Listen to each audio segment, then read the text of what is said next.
नमस्कार फ्रेंड्स, आप सभी का एक बार फिर से एजुकेशनल चैनल में स्वागत है। और आज की वीडियो में हम आपके साथ डिस्कस कर रहे हैं एक बहुत ही इम्पोर्टेंट रिसर्च के टाइप पे, जो है आपका इथनोग्राफिक रिसर्च, जिसको हम प्रजातिक अनुसंधान कहते हैं। और ये आपका एक प्रकार का गुणात्मक अनुसंधान है, यानी क्वालिटेटिव रिसर्च का ये एक आपका टाइप है। और इस टॉपिक पे अगर देखें तो हमारे चैनल पे आपको स्पेशल वीडियो कोई अभी तक नहीं मिला है। हाँ, एमसीक्यूज़ के जो वीडियो हैं उसमें ज़रूर इस टॉपिक पे कई बार डिस्कस हो चुका है, लेकिन एक स्पेशल वीडियो आज हम आपको इस टॉपिक पे दे रहे हैं, ताकि अगर आपके एग्ज़ाम में इससे जुड़ा हुआ क्वेश्चन कहीं पे पूछा जाए तो आप करेक्ट आंसर दे लें। तो देखिए, हैंड रिटेन हमने आपके लिए तैयार किया है कुछ नोट, जो आपकी स्क्रीन पे दिखाई देगा। और नोट के साथ ही हम पॉइंट को यहाँ पे डिस्कस करेंगे आपके साथ कि ये मूल जो इसका वर्क है वो क्या करता है। ठीक है, तो चलिए चलते हैं नेक्स्ट पेज पे। तो देखिए, यहाँ पे आपका इथनोग्राफी रिसर्च यानी कि प्रजातिक अनुसंधान, ये आपका टॉपिक है आज का। देखिए, कहा गया है कि इसको नेचुरलिस्टिक इंक्वायरी, ठीक है, अथवा और कल्चरल एंथ्रोपोलॉजी भी कहा जाता है। तो इथनोग्राफिक रिसर्च को कहीं पे नेचुरलिस्टिक इंक्वायरी कह के पुकारा जाए या कल्चरल एंथ्रोपोलॉजी कह के पुकारा जाए, तो आपको समझ लेना है कि जो भी बातें यहाँ पे होंगी ये आपका यही है जो नेचुरलिस्टिक के लिए होगी और कल्चरल एंथ्रोपोलॉजी के लिए होगी और इथनोग्राफी के लिए होगी। ठीक है, तीनों के लिए यही बातें होंगी। लेकिन हाँ, कहीं पे अगर इथनोग्राफी ना कह के किसी और चीज़ों से पुकारा जाए जो यहाँ पे दिया गया है, तो आप समझ लीजिएगा कि इसी के बारे में बात हो रही है। ठीक है, देखिए, कल्चरल एंथ्रोपोलॉजी यानी कि सांस्कृतिक आपका एंथ्रोपोलॉजी मतलब मनुष्य जात की विज्ञान। ठीक है, ये हो गया। और नेचुरलिस्टिक इंक्वायरी का मतलब जो आपका प्राकृतिक जांच, ओके, नेचुरल जांच की बात यहाँ पे होगी। तो कहा जाता है इसको ये और ये। देखिए, कहा गया तथा यह एक क्वालिटेटिव रिसर्च है। बिल्कुल, हमने आपको बताया कि ये एक क्वालिटेटिव टाइप का रिसर्च है। और इथनोग्राफी जो अंग्रेजी का वर्ड है, ये दो आपके शब्दों के संयोग से बना हुआ है। पहला है आपका इथनो और सेकेंड है आपका ग्राफी। इथनो का मतलब होता है पीपुल्स, यानी कि लोग, यानी व्यक्तियों से यहाँ पे इसका मतलब है। और यहाँ पे ग्राफी का मतलब है डिस्क्राइब, यानी कि वर्णन। यानी इसका अर्थ अगर हम निकालें तो व्यक्तियों के वर्णन को ही हम इथनोग्राफी कहते हैं। तो अब आपको समझ में आ गया होगा इथनोग्राफी क्या करता है। व्यक्तियों का वर्णन करता है, व्यक्तियों के कल्चर का वर्णन करता है। ठीक है, व्यक्तियों के सोसाइटी का वर्णन करता है। लेकिन वो कैसी सोसाइटी होगी, वो कैसे लोग होंगे, वो आपके ट्राइबल्स होंगे, वो ऐसे होंगे जो एक स्पेशल समाज में निवास करते हैं, सुदूर जहाँ दूर कोई भौगोलिक क्षेत्र है वहाँ निवास करते हैं, जंगलों में निवास करते हैं। ऐसे लोगों का ये आपका इथनोग्राफी रिसर्च क्या करता है, इनके कल्चर का वर्णन करता है और जांच करता है, कंपेयर भी कर सकता है। तो देखिए, आपको हम बता दें कि इथनोग्राफी रिसर्च का ये आपका प्रकार का स्टार्टिंग पॉइंट है। लेकिन आज के समय में हम इसका उपयोग कहाँ करते हैं तो उस पर भी हम आपको बताएंगे, लेकिन लास्ट में। ठीक है, ये स्टार्टिंग है कि इथनोग्राफी रिसर्च इसी के लिए उपयोग में लाया जाता था। देखिए, आगे कहा गया है कि इस विधि का प्रारंभ आदिम जातियों का मतलब आपका हो गया जो पुराने जनजाति हैं, जो अविकसित हैं। ठीक है, यहाँ पे प्रिमेटिव ट्राइब्स की कल्चरल कैरेक्टरिस्टिक्स, यानी कि आपका जो सांस्कृतिक विशेषताएं हैं उसका अध्ययन करने के लिए 19वीं सेंचुरी यानी 19वीं शताब्दी के अंत में हुआ। 19वीं शताब्दी के अंत में आपका किस लिए, आदिम जनजातियों की कल्चरल कैरेक्टरिस्टिक्स यानी कि आपका सांस्कृतिक विशेषताओं के अध्ययन के लिए इसका देखें तो उपयोग होने लगा इथनोग्राफिक रिसर्च का। और आगे देखिए, कहा गया है कि अध्ययन में अध्ययन में, स्टडी में शामिल समूह काफ़ी छोटे होते हैं। समूह काफ़ी छोटे होते हैं, ये ट्राइब्स हैं, बहुत ज़्यादा इनका पॉपुलेशन नहीं होता है। तो ये समूह काफ़ी छोटे, भौगोलिक, जियोग्राफिकल व आपका सांस्कृतिक यानी जो कल्चरल दृष्टि से अलग, ठीक है, यानी भौगोलिक दृष्टि से ये दूर होते हैं। हमारे साथ जैसे पूरे पॉपुलेशन निवास करते हैं, बिल्कुल नहीं। आपको तो पता है कि जनजाति कैसे निवास करते हैं, बस ये माइंड में रखिए। दृष्टि से अलग आपके, जो कि सांस्कृतिक दृष्टि से भी अलग होते हैं एक सामान्य संस्कृति से। और कहा गया है सामाजिक कार्यक्रम में अल्प प्रतिभागी आदि होते हैं, यानी कि जो सोशल प्रोग्राम्स होते हैं इसमें ये बहुत कम पार्टिसिपेट करते हैं, ठीक है, जो जनरल आपके कल्चरल कार्यक्रम होते हैं। इन अध्ययनों में इन समूहों की सांस्कृतिक ओके कल्चरल विशेषताओं कैरेक्टरिस्टिक्स, जिसमें इनकी लैंग्वेज भाषा शैली हो गया, आपका जीवनचर्या हो गया, आपका लाइफ स्टाइल हो गया, आपका विवाह प्रथा की बात यहाँ पे आ गई, यानी क्या वेडिंग ट्रेडिशन की बात आ गई, इसको भी हम शामिल कर सकते हैं स्टडी में, ठीक है। बाल पोषण यानी कि चाइल्ड न्यूट्रिशन का जो है इसको भी हम शामिल कर सकते हैं। धार्मिक विश्वास जो रिलीजियस बिलीफ है इसको भी हम शामिल करेंगे। पूजा पाठ की यहाँ पे बात की गई है, ठीक है, यानी कि प्रेयर की बात यहाँ पे की गई, इसको भी हम देखेंगे। उसके अलावा क्रियाकलाप यानी एक्टिविटीज़ को भी हम देखेंगे। शाब्दिक और अशाब्दिक, वर्बल और आपका नॉन वर्बल जो अंतःक्रिया है, इंटरेक्शन है, इसके संबंध में भी निष्कर्ष निकाला जाता है। तो इतनी चीज़ें, यानी इस सब को देखें तो ये कल्चर का ही तो पार्ट है, किसी के ट्राइब्स का, कोई जनजाति है, उनके कल्चर्स का ही ये टोटल का टोटल पार्ट है। और हम इसको क्या करते हैं, इसको देखते हैं, इसके बारे में निष्कर्ष निकालते हैं कि इनका कल्चर कैसा है, ठीक है। एक नॉर्मल कल्चर से इनके अंदर कैसी गतिविधियां चलती हैं, इनकी विवाह प्रथाएं कैसे होती हैं, आपस में इसका संबंध किस प्रकार का होता है, ठीक है, पूजा पाठ, एक्टिविटीज़, हर चीज़ें, ठीक है, हम इसको इसमें इथनोग्राफिक रिसर्च में स्टडी में लेते हैं। याद रखिए, ये आपकी मूल चीज़ यहाँ पे निकल के आई। देखिए कहा गया है कि जिसमें, यानी कि इस आपका इथनोग्राफिकल जो रिसर्च है, स्टडी है, इसमें आपके प्रतिभागी अवलोकन, यानी कि जो प्रतिभागी होंगे, पार्टिसिपेंट ऑब्जर्वेशन पर बल दिया जाएगा। परस्पर वार्तालाप यानी कन्वर्सेशन की सहायता से भी इनके बारे में हम क्या करेंगे, जानकारी प्राप्त करेंगे। और सूचनादाता यानी कि इन्फॉर्म जो मेंट्स हैं, ठीक है, उसका भी उपयोग हम करेंगे समूह के सदस्यों के व्यवहार की जानकारी प्राप्त करने के लिए, ठीक है। तो यहाँ पे हम समूह के बारे में जो जानकारी लेंगे तो उसके लिए हम पार्टिसिपेंट अवलोकन यानी कि आपका जिसके बारे में हम क्या करेंगे, जानकारी लेना है, उसका हम ऑब्जर्वेशन भी करेंगे। फिर हम कन्वर्सेशन भी करेंगे, बातें भी हम कर सकते हैं, ठीक है। कोई इन्फॉर्मर है, उससे भी हम क्या करते हैं, सूचना प्राप्त करते हैं। इन सदस्यों के व्यवहार के बारे में हम इन्फॉर्मर लगा देते हैं, यहाँ पे कोई सूचनादाता होता है, उससे भी हम डेटा ले सकते हैं इनके स्टडी के लिए। देखिए कहा गया है इस अनुसंधान में महत्वपूर्ण जो चीज़ें हैं, आपका जो ऑथेंटिक अगर जो हम स्टडी करने जा रहे हैं वो एक बेहतर जो हमारी जांच है वो निकल के आए, इसके लिए हमें कुछ चीज़ें अपनानी होंगी, नहीं तो हमारा जो क्वालिटी होगा रिसर्च का वो बहुत ही लो होगा, ठीक।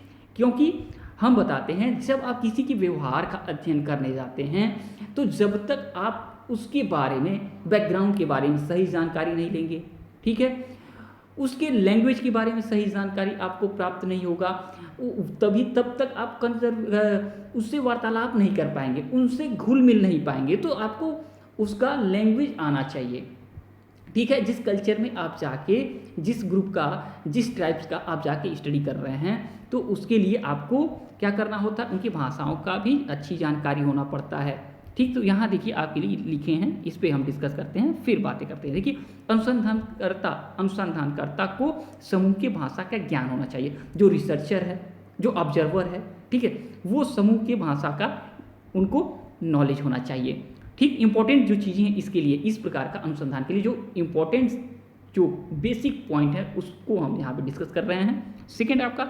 अनुसंधानकर्ता या अवलोकनकर्ता, रिसर्चर है या ऑब्जर्वर है, उसके द्वारा समूह में लंबा समय व्यतीत करना चाहिए या करना पड़ेगा, क्योंकि जब आप किसी के व्यवहार को अध्ययन करने जाते हैं, उनके जीवन शैली को अध्ययन में करने जाते हैं, या किसी एक एस्पेक्ट को, किसी एक पक्ष को आप लेके डीप स्टडी करने जाते हैं, तो आप बहुत जल्दी अगर निष्कर्ष पे पहुंच जाएं तो एरर के चांसेस ज़्यादा रहेंगे, ठीक है, रियलिटी नहीं निकल के आएगी। इसलिए आपको एक लंबा समय इस प्रकार के शोध में बिताना पड़ेगा, इस प्रकार के स्टडी में लगाना पड़ेगा, ठीक है। आगे आपका इंपॉर्टेंट पॉइंट है कि समूह का एक सदस्य बनना आवश्यक है, यानी जो आपका ग्रुप होगा उसका एक आपको क्या करना होगा, सदस्य बनना होगा, पार्टिसिपेंट आपको ही बनना होगा उस ग्रुप का, तब जाके आप व्यवहार का सही अवलोकन कर पाएंगे। नहीं तो फिर आपको रियल चीज़ें नहीं निकल के आएंगी, आर्टिफिशियल चीज़ें कोई आपको देख के बनावटी चीज़ करने लगे तो फिर क्या, फिर आप जो नीड आपकी रहेगी वो फुलफिल नहीं हो पाएगी। आगे कहा गया है सूचनादाता का प्रशिक्षित होना आवश्यक है। जो आपके लिए सूचनादाता रहेगा उसका क्या होगा, ट्रेंड होना ज़रूरी है। उसको पहले हम हर चीज़ें बताए रहेंगे, ट्रेंड किए रहेंगे, तब जाके वो चीज़ें बताएगा जो हमारी नीड के अनुसार होगा, ठीक है।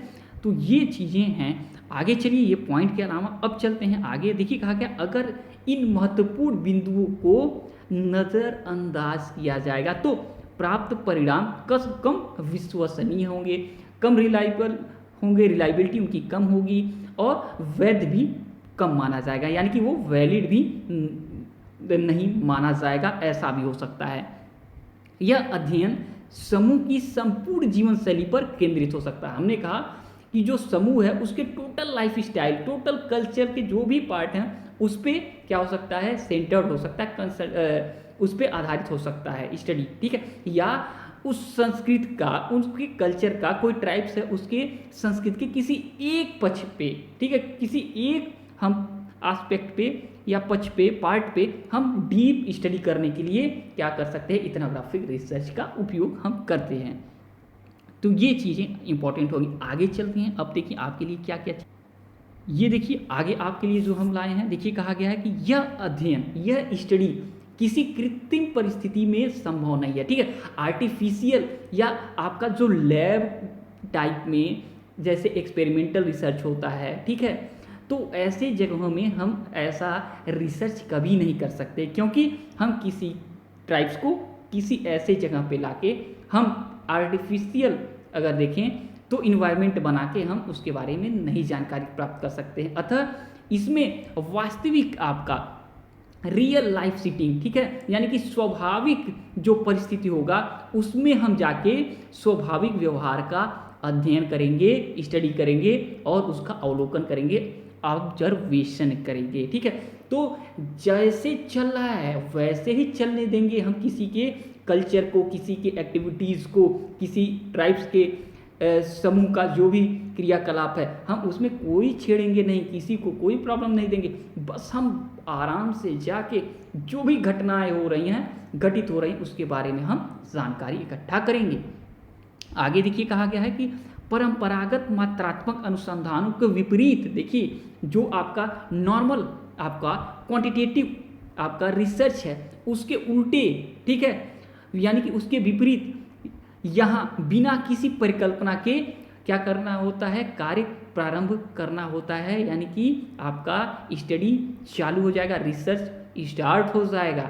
जैसे आपका परंपरागत जो आपका मात्रात्मक अनुसंधान होता है उसमें एक हाइपोथेसिस के साथ ही हम रिसर्च को क्या करते हैं, आगे बढ़ाते हैं, लेकिन यहाँ नहीं, यहाँ पे हमारा वर्क स्टार्ट हो जाता है और बाद में ऑब्जर्वेशन के आधार पर, इंडक्टिव लॉजिक के आधार पर परिकल्पना का निर्माण करते हैं। इंडक्टिव लॉजिक का मतलब जैसे जैसे हमें, ठीक है, डेटा मिलते जाता है, हमने एक चीज़ एस्पेक्ट मतलब एक चीज़ को देखा, ठीक है, हमें डेटा मिला, फिर दूसरी चीज़ को देखा, डेटा मिला, ऐसे करते करते कई हमें डेटा के आधार पे हम हाइपोथेसिस क्रिएट करने लगते हैं। ये है आपका इंडक्टिव, ठीक है। बहुत सारे ऑब्जर्वेशन के बाद हम किसी एक स्थान पे पहुंचते हैं, अब हम वहाँ पे हाइपोथेसिस हम जनरेट करते हैं।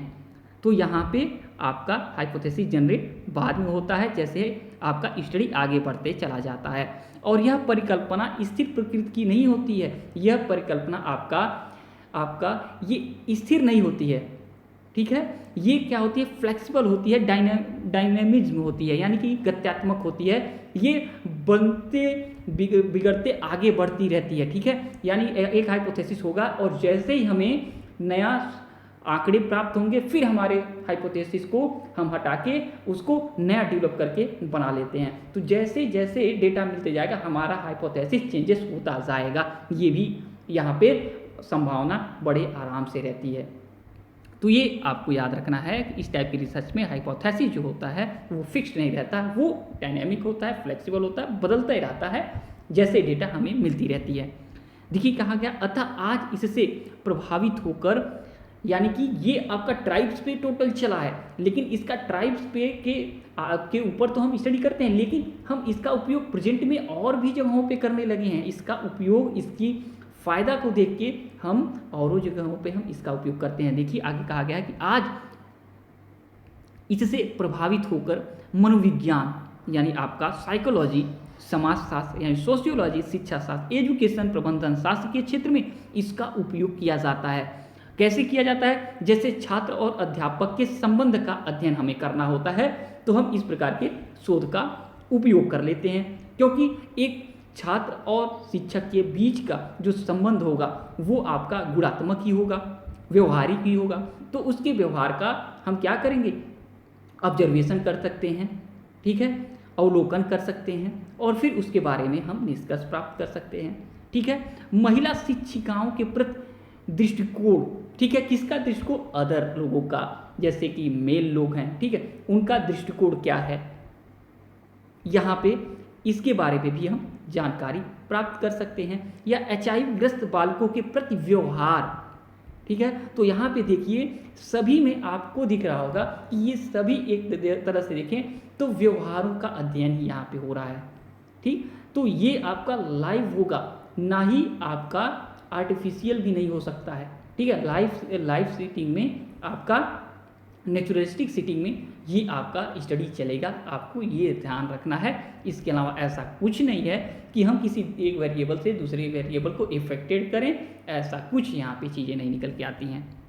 तो देखिए आपका वीडियो 17 मिनट का हो गया, हमें लगता है कि यहाँ पे अब वीडियो को क्लोज कर देना चाहिए, नहीं तो आपका हमें लगता है कैपेसिटी 5 से 10 मिनट तक ही है। उसके बाद जो बहुत एनर्जेटिक होते हैं, अंदर से मोटिवेट होते हैं कि नहीं हमें पूरा का पूरा नॉलेज रिसीव करना है, वही लोग इस वीडियो पे बैठ पाएंगे, अन्यथा आप लोग बोरियत महसूस करने लगेंगे। उसके बाद आपके पास जो भी हम नॉलेज देना चाहेंगे वो रिसीव नहीं होगा, ठीक। तो चलिए आज की वीडियो में इतना ही, और आपने अब जान लिया कि इसका उपयोग कहाँ होता है, किस प्रकार से होता है, और आज के दौर में हम इसका उपयोग संभवतः अलग अलग जगहों पे भी हम कर रहे हैं। तो चलिए आज की वीडियो में इतना ही, और इसके बारे में कुछ भी आपको जानकारी प्राप्त करना है कमेंट करिएगा, और जब तक कि नेक्स्ट वीडियो नहीं लाते हैं तब तक thanks for watching educational channel. आपका दिन बहुत बहुत शुभ हो।